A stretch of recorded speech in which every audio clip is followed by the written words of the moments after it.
Hello, providers. This is Erica Onyante, and we are going to be discussing the Little Bunzing 2 CACFP training. These set of slides were what was presented at the live Zoom meeting on September 18th. And once this presentation is over, if you have any questions or comments, you could go ahead and leave them in the comment section below or give the office a call. So we're going to get started. I'm going to skip the Zoom training guidelines as if the meeting is over, so we don't need to worry about taking attendance. And then we're going to jump right into introduction. My name is Erica Onyante. I'm a monitor for Little Bunz 2. I'll be conducting reviews, providing training, answering questions. I could enroll your kids, etc. My email is listed on this slide. If you don't have my cell phone number by now, go ahead and shoot me an email and I will get that to you. A little bit about me. I do have a history in childcare as I owned 2 daycares in Hobart for 15 years. So I understand a little bit of the trials and tribulations that you guys go through. I did create a YouTube channel and have posted some videos, training videos on there. Right now there's menu building, how to put your binder together, discussing labels, all that kind of stuff. So you could go on there and use those videos as reference and get prepared for reviews or any training needs. I have been with Little Bunz for quite some time. So I just want to let you know who I am and what my name is, just in case I call or you get an email from me, that it's totally safe to talk to me. So the COVID-19 update. On March 6th, the Department of Health confirmed the first case of COVID-19 in a Hoosier with recent travel.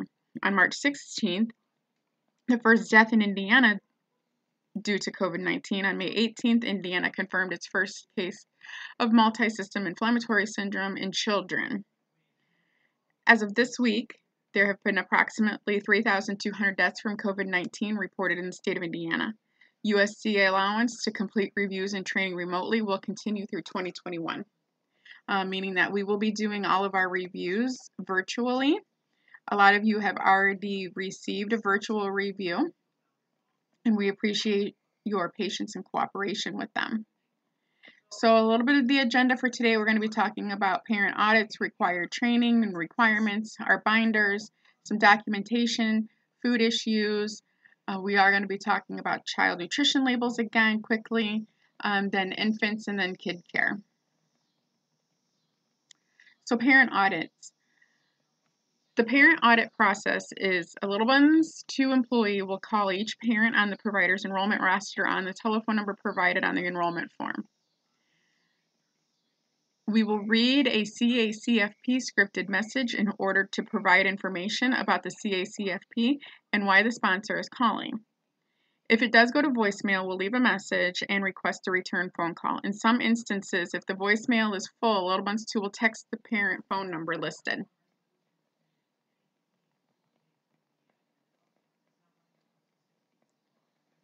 The best thing that happens when parent audits occur is the parent calls or answers or calls us back. They verify that the children are in care at that location, that they are aware of their children are enrolled in a food program, they are aware that a menu is posted, and the daycare provider follows nationally recognized nutrition guidelines and standards for the children in their care, and the conversation concludes or questions are discussed about the program. Some parent audit red flags are parents without working phone numbers, parents who state their child has never attended daycare, parents who state that their child has not attended a daycare location in less than a month, yet the child continues to be claimed after the stated parental date of non-attendance, non-related children living at the same address according to the enrollment forms, when the provider is claiming children, when the parent states the child no longer attends.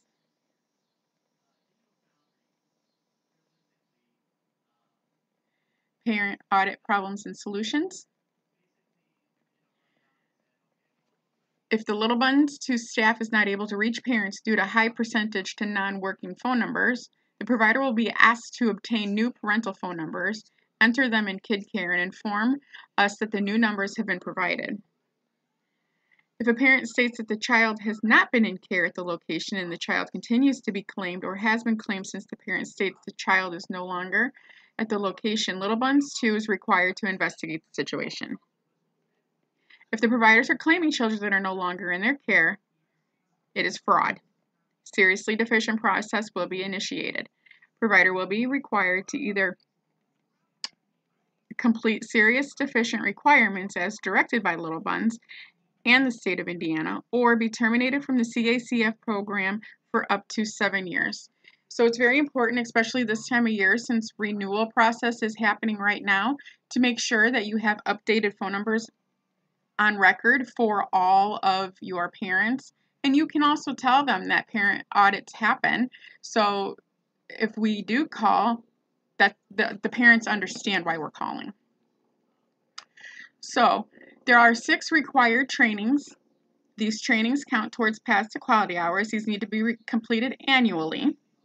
There are several websites that you could obtain your training hours from.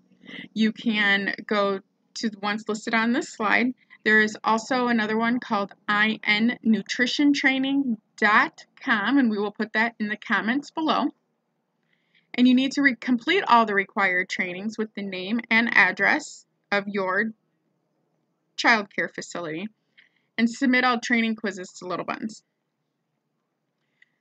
These are 6 credit hour trainings, and these are in addition to your civil rights training.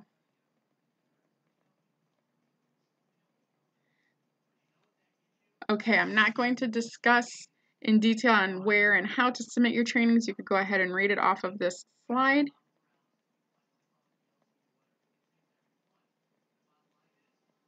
And civil rights training requirements. Civil rights needs to be done every year by the primary caregiver. And the civil rights statement. This is available on the civil rights training website. You can print this statement out and have it. It is not required, but it is helpful. In accordance with federal civil rights law and U.S. Department of Agriculture, civil rights regulations and policies, the USDA, its agencies, offices, and employees, and institutions participating in or administering USDA programs are prohibited from discriminating on the basis of race, color, national origin, sex, disability, age, or reprisal for or retaliation for prior civil rights activity in any program or activity conducted or funded by the USDA. In short, you cannot discriminate your meals or base meals for different children based on race, color, national origin, sex, disability, age, or infant.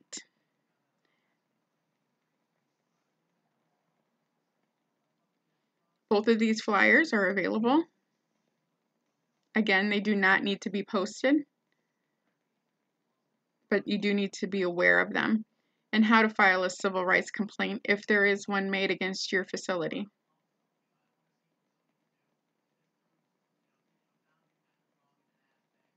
Okay, now we're going to talk about a little bit about reviews.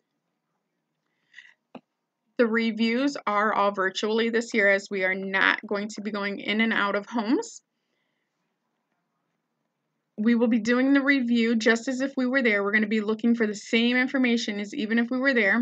We have different platforms we could use. We could use Google Duo, Zoom, FaceTime. We will set that up on an individual basis with you. Reviews can be done surprise or they can be set up, but we're going to go over what is required for review. First, that your license is posted. 2, you're posted WIC and Building for the Future flyer. 3, you have a minimum of a weekly dated menu for the week, preferably posted dated monthly menu, but 1 week is required. That your home and feeding area is clean and free of debris and animals. Thermometers in both the fridge and freezer.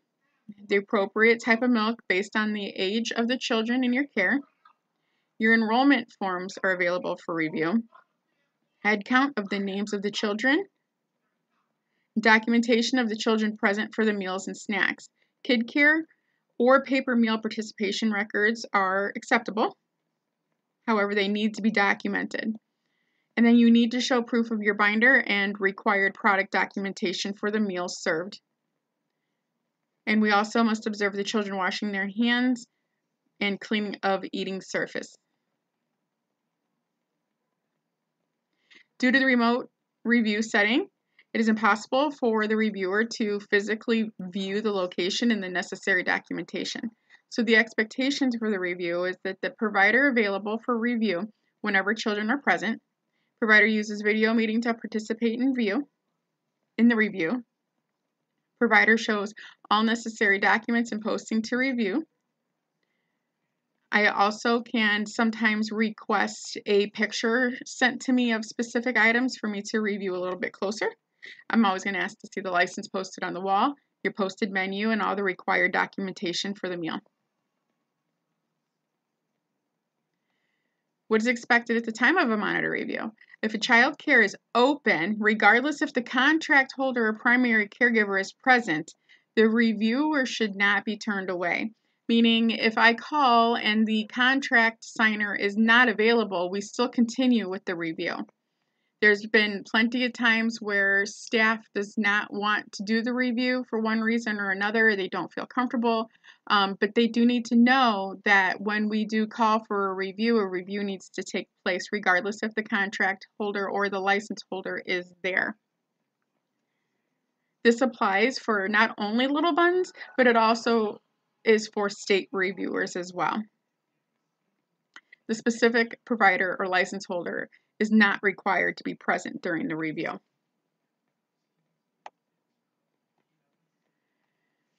So requirements: if the provider is not going to be home during the contacted meal or snack time.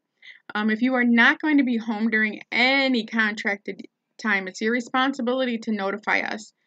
You could either email, Little Buns, you could email Erica, you could call either one of us. And reasons for closing includes field trips, quarantine, illnesses, home repairs, etc. If you are going to be closed and you know you're going to be closed that day, you do need to let us know, because if we do call for a review and you have not reported it, it is going to be considered a missed review. And there's also a calendar schedule on Kid Care that you could also report your closings.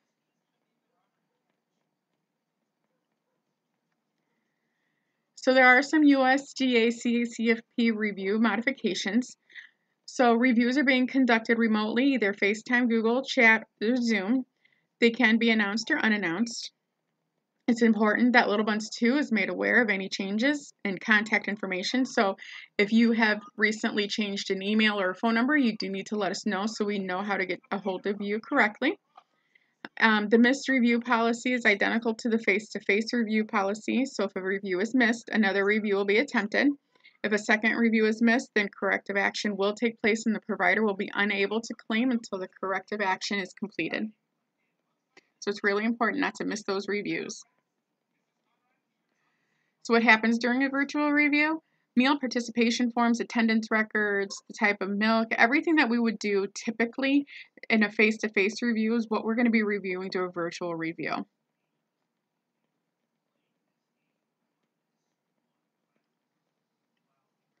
There is a copy of the review form.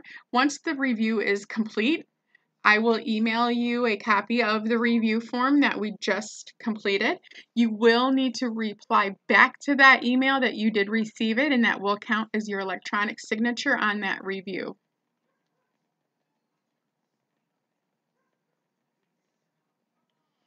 Here's some red flags that we've encountered during some of these virtual reviews. When a provider is claiming 10 children or 12 children for the past 10 days, and on the day of the review, there are only 5 or less children in attendance for the identical meal or snack times. We see that a lot where everybody will just put in the max amount of kids, and every time we call or we see a video chat, there's only 1 or 2 kids sitting there. We understand that things happen from time to time and illnesses come through the daycare, or obviously coronavirus hits and you may only have a couple kids. You need to make sure that those children that you're claiming reflect the amount of children that are actually there. Another red flag is when the refrigerator does not have enough food or the food in the kitchen does not match what is on the menu. That you have more than one missed review. Meals claimed when review was missed. How is this possible?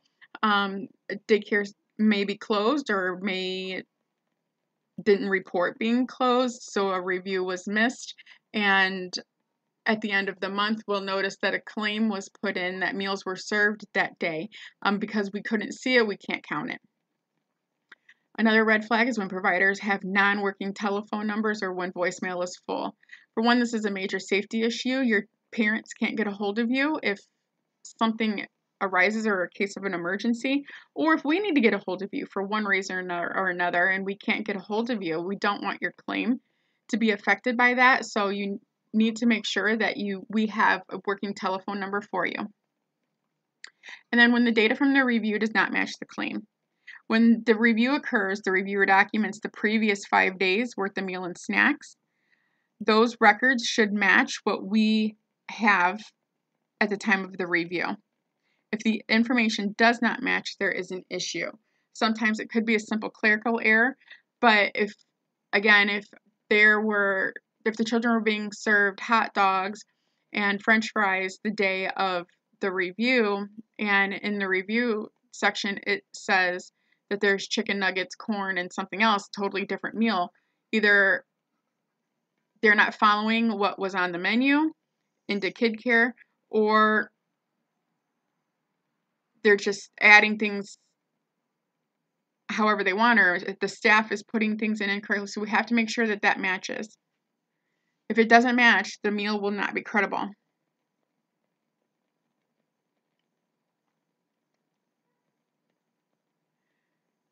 So in one of the previous YouTube videos, and this came out about, well over a year ago, you do need to keep required documentation for foods that are served at your daycare. You need to save whole grain labels, protein documentation, CN labels if any, product formulation statements for those foods if any, the processed meat labels, recipes for homemade and combination foods, labels for the cereal and yogurt to evaluate the sugar amount. The menu that you have has to have correlating labels in your binder. So whatever hot dogs you're serving, you need to have the appropriate label for that. All your whole grains need to match. If the documentation is not available during the review, no meal or snack that requires documentation will be claimed. This is applicable to the entire month. And all documentation needs to be saved. So even though we understand that oatmeal is a whole grain, you still need to save that label.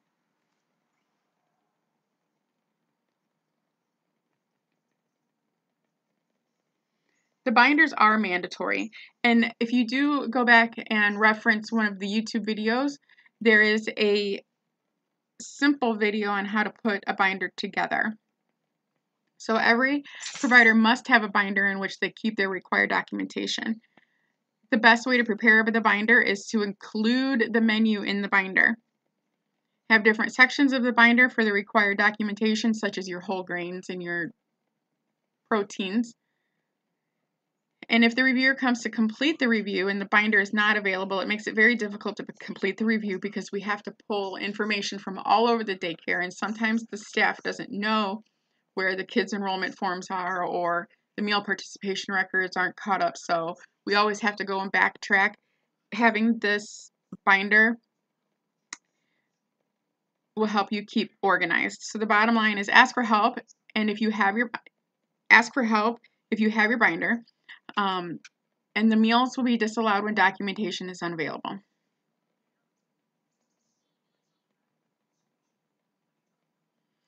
Okay, the next slide is milk requirements. This has not changed, however, we just had as a reminder. No 2% milk at all should be served in your programs. There is no exception to the requirement of having the correct type of milk based on the age of the child. You may not mix your milk together or place one kind of milk in another milk's container because the kids won't drink it. The expiration date needs to be current or the milk will not be allowed. The entire reimbursement for the day will be disallowed if the inappropriate type of milk is noted during a review.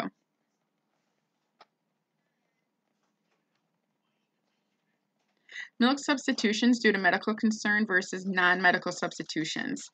Which one requires a medical provider's note? Medical substitutions require a medical provider letter. Lactated milk, dairy product in which lactose has been removed, is nutritionally identical to milk. If a child requires lactated milk, the parent will need to supply a note stating the desire for the use unless that is the type of milk that the provider chooses to use for all of the children. For milk substitutions, make sure that your child care home has a policy regarding milk substitutions if you offer non-medical substitutions. And make sure that you document them. Another thing that is required that has not changed in the past year is the grain and the whole grain requirement. Grain is a required component at breakfast, lunch, and supper meals and is optional component at snacks. All grain products served in the CACFP must be made with enriched or whole grain, meal or flour or bran or germ in order to be credible.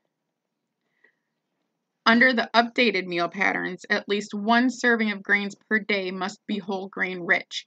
So for us, the word whole has to be the first ingredient in the list of ingredients. It needs to be served one time a day, either for breakfast, lunch, or a snack. Cannot be served at breakfast time more than 3 days a week. By all means, you can serve a whole grain every day for breakfast. That is totally fine.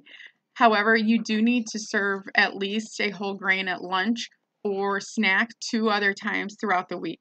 Then that gives the children that may not be there for breakfast have the opportunity to get a whole grain in their diet within the day.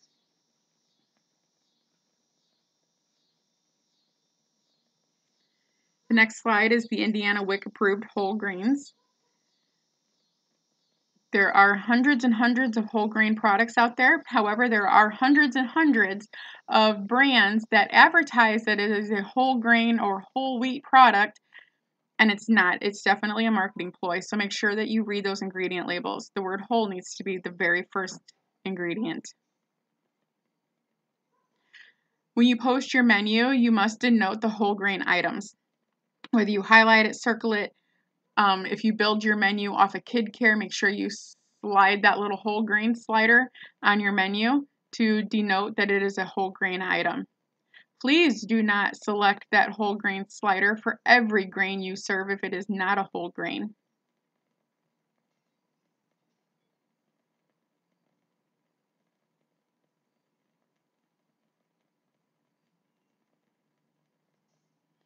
Okay, and then going back to documentation again, in your binder, you have to have nutritional documentation,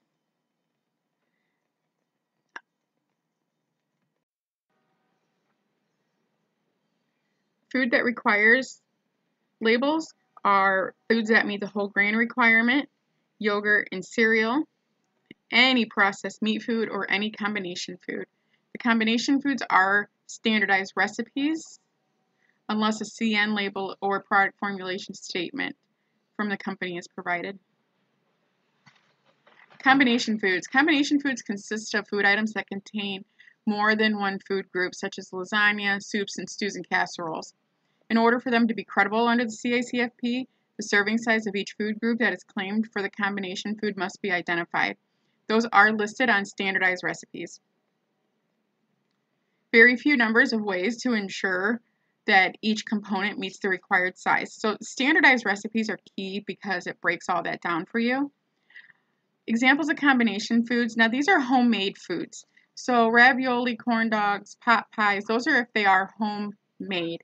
I don't see too many providers making their own corn dogs or their own chicken nuggets. The chicken nugget and fish stick that's listed under these combination foods, those are if you're claiming the breading as your bread component. However, you have to add so much breading to have that be credible. It's not worth doing.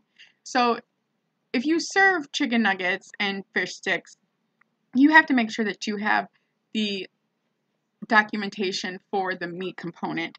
Do not count fish stick breading and chicken nugget breading as your bread component because, again, you're not going to serve 12 chicken nuggets to a 1-year-old to get that bread component.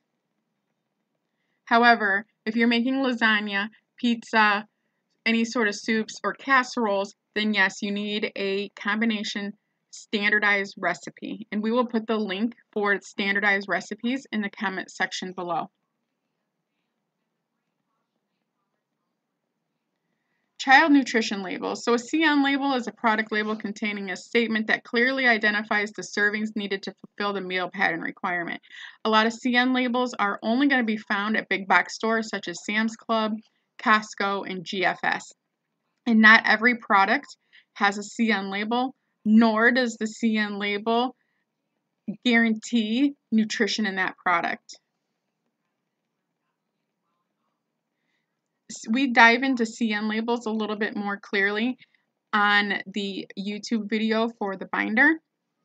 I'm also creating kind of a log or a sheet of brands of foods that are credible, that are processed meat foods, to kind of help providers find things that are credible, because it comes down to saving the labels for Oscar Mayer all beef hot dogs versus a Bar S hot dog. Bar S hot dogs are not credible, but there are a lot of Oscar Mayer products that are. So I am kind of creating a cheat sheet for providers, but there are so many available that it's really easy. You just have to read those labels.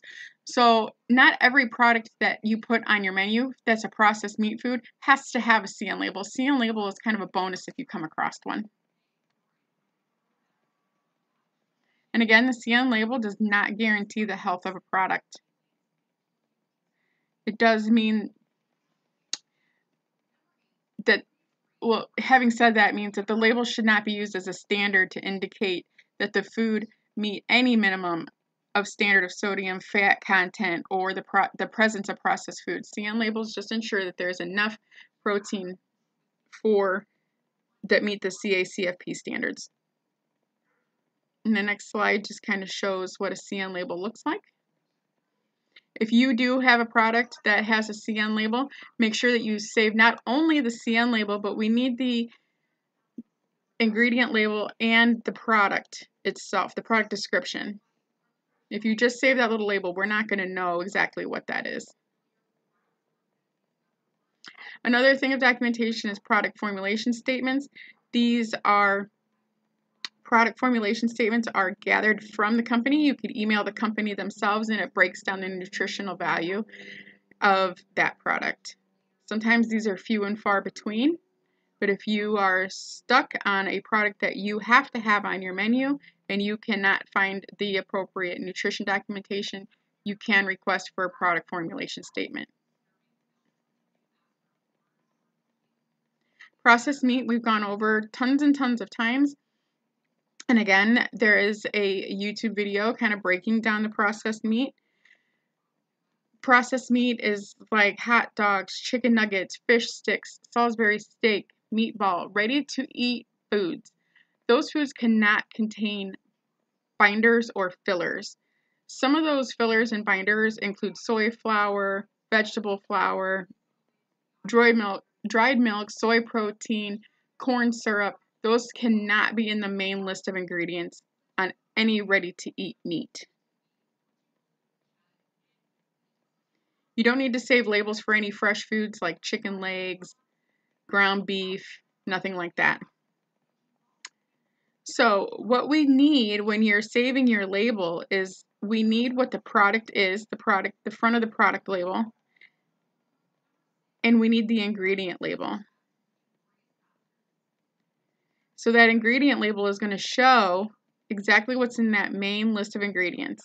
If it's in the less than 2% or less category, you don't really need to worry about that, as long as none of those fillers or binders are in the main list of ingredients.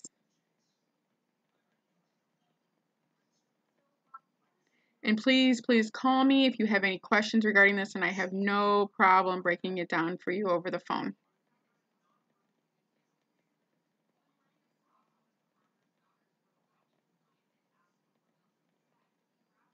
So again, these are just 5 ways to document your proteins.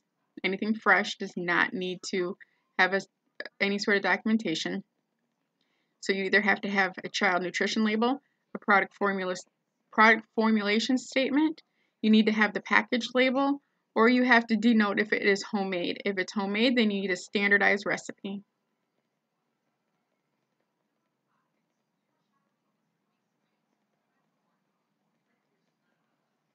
Fresh prepared meat, deli meat, processed meat, they must be weighed on a food scale in order to determine the appropriate serving size if the food label does not provide an easily determined serving size. I do have a cheat sheet of sizes of deli meat, weights, and ground meat. I can email one to you if you need one. Just go ahead and please email me. I also will be having another training coming out regarding canned ravioli. There's not enough meat in canned ravioli to count it as your meat component. We run into ravioli a lot at daycares. Ravioli is fine. However, you do have to add an added protein to come up with that. When I weighed it out, you have to serve a 6-year-old an entire can of ravioli to meet the meat requirement. And it was barely cutting it. So unless you plan on serving a can of ravioli to each one of your children, I would just add the extra protein. Again, homemade foods need to have standardized recipes. And this is what a standardized recipe looks like. Again, I'll put the link for the standardized recipes in the comment section below. If you can't see, that means you need to subscribe to the channel to be able to see the comments and the links.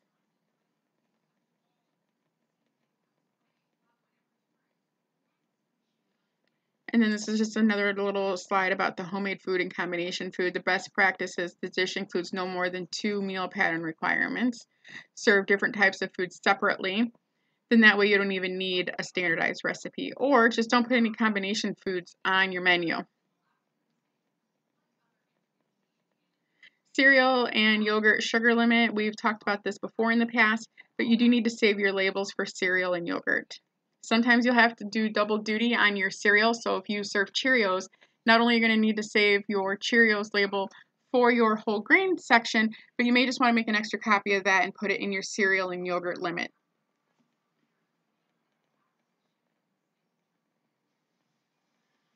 In any of the media that you see on these slides, if you need to see or need a copy, if you do not have one already, we will go ahead and provide that to you. Most WIC cereals meet the sugar level and are a whole grain. Honey Nut Cheerios is a common thing I see. Honey Nut Cheerios are not credible. They do not meet the sugar requirement, and also Honey Nut Cheerios should not be served to any children under a year old because of the honey.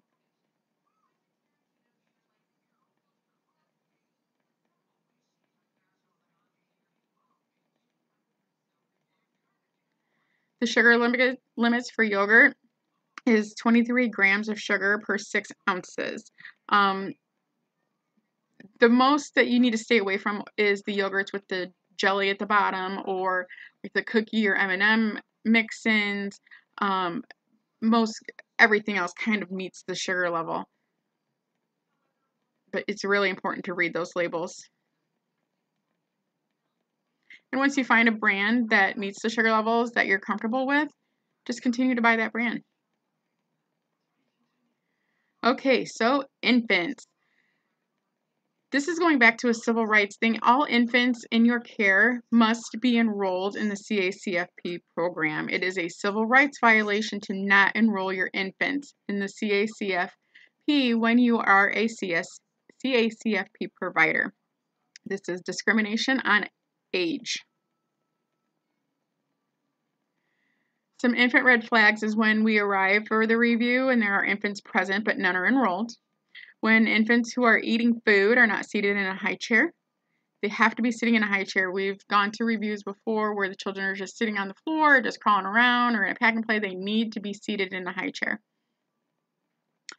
When breast milk and formula are not labeled, if you have more than one infant, their bottles and formula do need to be labeled with their name. Infant menus do need to be posted. There is sample infant menu. I could get you a copy of one. These are going to be all updated in November, so be on the lookout for an updated sample menu. When individual feeding record is not available for every infant, again, if you care for more than one infant, individual feeding records need to be kept for those infants, and they need to be kept on site. Please do not send those infant feeding records home with the parents on Fridays. That's one of our records, and we will need to review that during the review. And again, when infants are laid down with bottles, this is not feeding, and this is sleeping with food. The children need to be held by the provider or assisted if they're holding their own bottle. They cannot be laid down to bed with a bottle or propped in their car seat. We're just touching really quick on infant safety. Infants should be placed back to sleep in a crib or playpen on their back. The space should be free from any pillows and stuffed animals. They sleep with one light blanket only. Infants should be held by a provider when being fed a bottle, or at minimum be directly observed during all bottle and high chair feedings. This is not to say that you have to hold an infant at 11 months old with a bottle, but they need to be seated in their seat. They can't be in a swing, their car seat, or pack and play or crib with a bottle. And infants should not be expected to hold their own bottle, and bottles should not be propped. The breastfeeding statement is strongly suggested, and all breast milk is credible. The meal is reimbursable if the mother breastfeeds at the daycare. When a child is entered in the kid care, the age of the child will generate what documentation is needed for the infant obligation form. Formula selection by provider. You do need to denote which iron fortified formula you are going to serve. And you need a statement saying that you will provide infant food.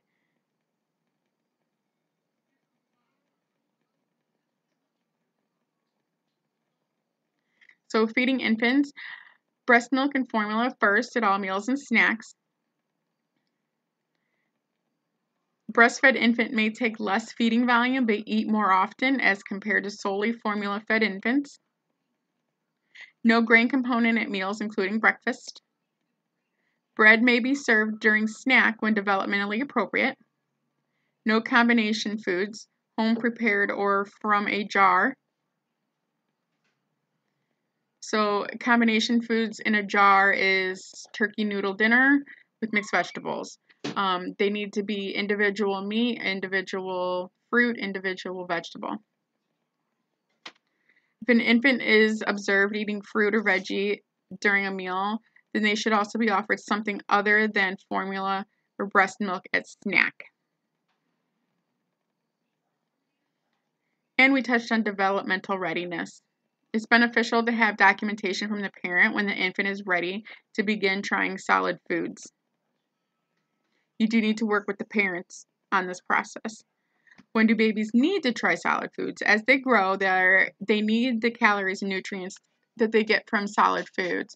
Offering a variety of foods allows the infants to try different textures, so he or she will have a hearty and healthy food repertoire.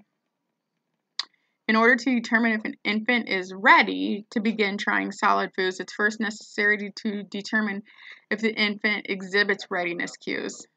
Sitting up, being able to open up their mouth, chew properly. So obviously, if a child is not developmentally ready and can't chew, we're not going to put Cheerios on their tray expecting them to eat them.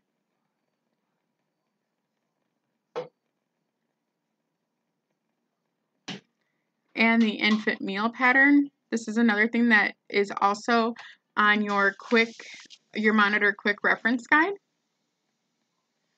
And if you need an updated copy of that, please send us an email and we will get you one.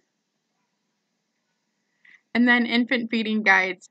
This has been updated, so please email us if you would like one.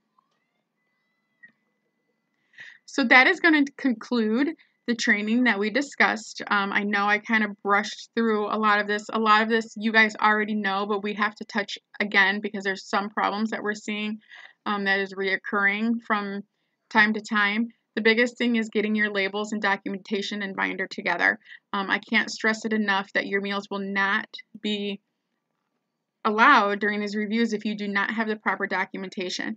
At this point in the game, everybody has pretty much started it. We just need to kind of fine tune it a little bit. And if you need any help, please reach out to me because I am more than willing to help you with your labels and binders. I hope that you have found something informative with this. And if you have any questions, please go ahead and contact me or the office. Have a great day, guys. Bye-bye.